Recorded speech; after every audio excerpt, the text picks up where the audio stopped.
What's up, YouTube? This is James coming back at you with another informative video.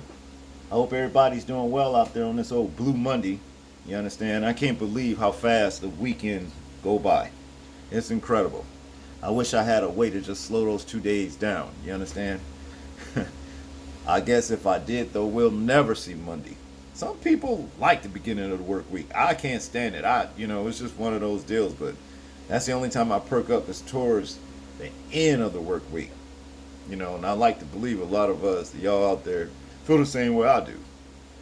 Well, to get into this story right here, I guess some white teacher, felt intimidated by a fifth grader to the point that she had to get on the phone and call the police on the kid.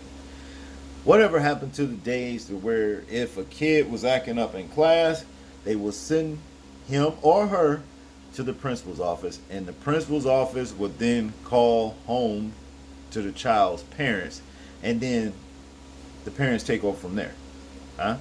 Well, I guess those days are long gone, or becoming rapidly extinct, simply because you have a lot of teachers, in these classes that just does not care about trying to bring harm to a lot of these students, especially black students. Let's face it. This is a fifth grader. I mean, it says it right here. A white teacher called the cops on a black fifth grader, and her colleagues are furious. Now, for her colleagues to be furious means they feel that she didn't have to go that far. It wasn't enough for her to do that, right? But in the climate that we live in this, country, I guess she felt like she can do the most damage to this fifth grader by calling the police.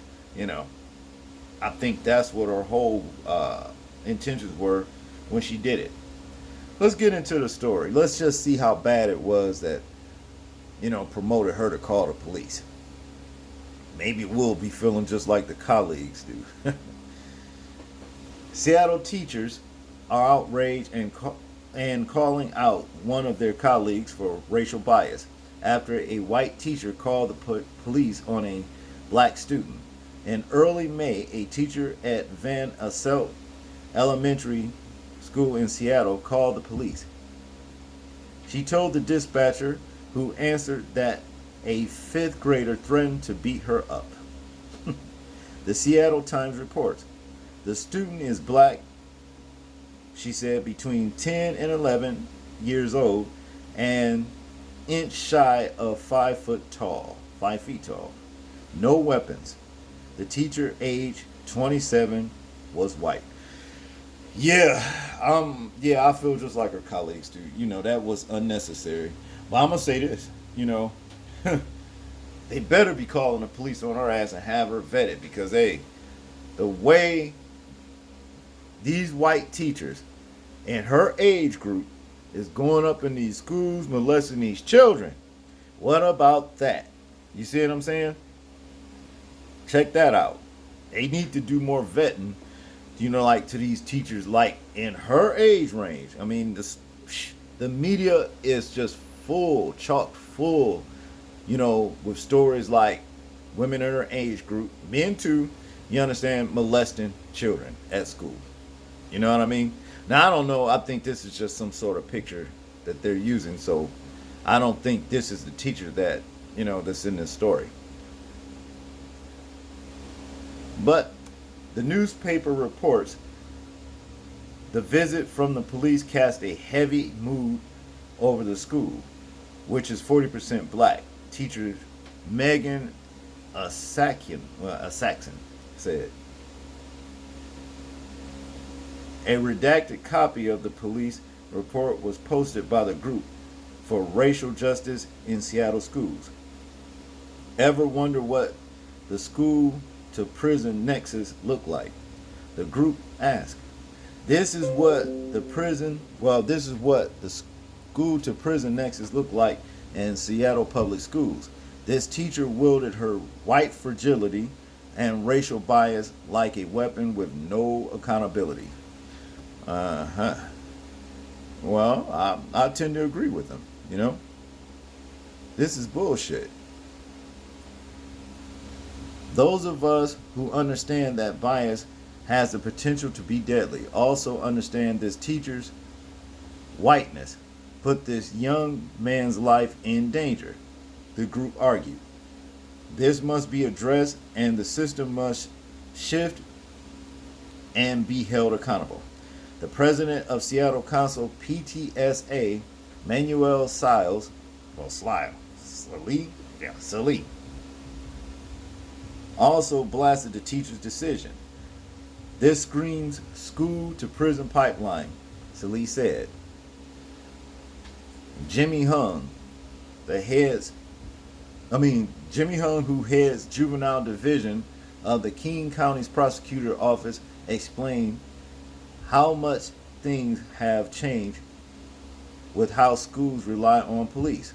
Our American culture and societies have become too reliant on our criminal justice system being the means of accountability, Hung said. When I was younger, if I was being stupid, the adults handled it. The schools handled it. And there wasn't the idea that the police would be called. Yeah, that's right. Let's see if we can listen to this. See what's up. 911, what's your emergency? Hi, I need to file a police report. About what, ma'am? It's a non-emergency. I need to file a police report. Okay, I just need to screen it first. What are you trying to report? I was threatened. Okay, is the person you threatened you there now? He's in my building right now, yes. What's the address there? 8311 Beacon Avenue South. 8311 Beacon Avenue South. And what is this location? Is this the African American Academy? Yes. Yeah, okay. And how long ago did this happen? This happened about 2 hours ago. About the suspect? Who threatened you? His name. My name is. I'm a teacher at Van Assel Elementary. In my classroom, I had a student who is age 11 say that he didn't care if I was a woman, that he was going to beat the fucking shit out of me.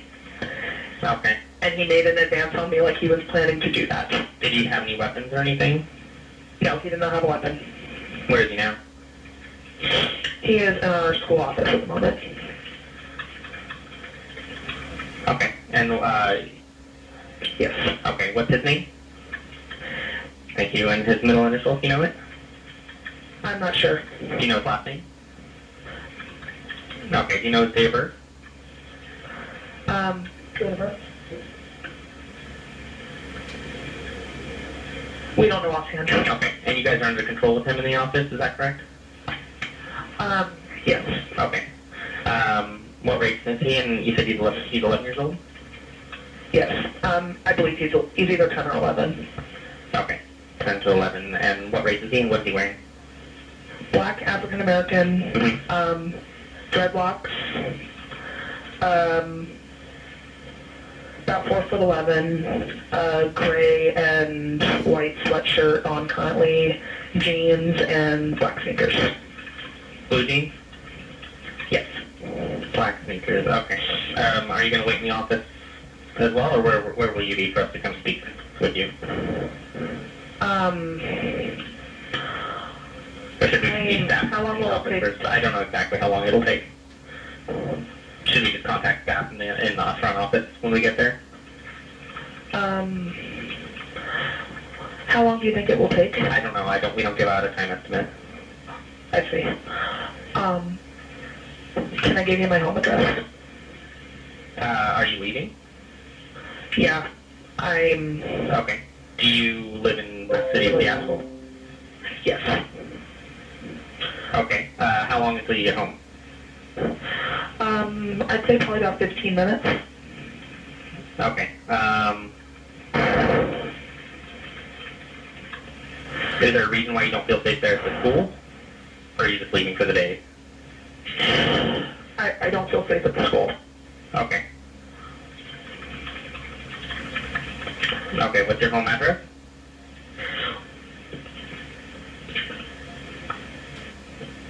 Eight, so like the number 8. 8th Avenue South. Okay, so we can't send a Seattle police officer there because it's actually outside of our jurisdiction. Is there somewhere closer where you feel safe to meet us? It's fine. I can stay at the school. Okay, where are you going to be waiting? I will be in our main office in the conference room. And what's the best one to call you back at? Our school number is 206 252 7500. 7500? Yes. Okay. And is he high or intoxicated today? I don't believe so, no. And he tried to beat you up. Did he posture to hit you? Not real. I mean, kind of, like, he kind of puffed his chest out and moved in towards me, but he didn't, like, hold up a fist or anything. Okay. Let us know if anything escalates or changes, or if you don't feel safe there, you're welcome to leave. We just need to meet you somewhere within Seattle city limits to discuss it. Totally uncalled for, totally pathetic. And I think they should fire her ass. You understand what I mean? Yeah, I mean, you can tell from the tone of her voice. To me, she didn't sound the least bit threatened. You understand? Her intentions was to just bring some kind of problems for this young man that she did that to. You know, that's all that was, you know. And I think it was basically frivolous, not only for the call, but also for the police to even respect, you know, and say, well, did he, I would have been like, well, okay, well, did he harm you? Had he put his hands on you or anything like that? You know, and she'd have been like, well, no, this and that. I'd have said, well, ma'am, there's no reason for us to actually come out if he haven't, you know, harmed you in any kind of way, you know, but just making threats. I bet you there's been a lot of people probably threatening to kick her in her ass. You understand? She was all unsure sounding and every damn thing, just aggravating, you know. Ridiculous. But y'all tell me what y'all think about this situation right here. I'm interested in hearing y'all thoughts and views on it. Like, comment, share, and subscribe. And this is James, and I'm out. Peace.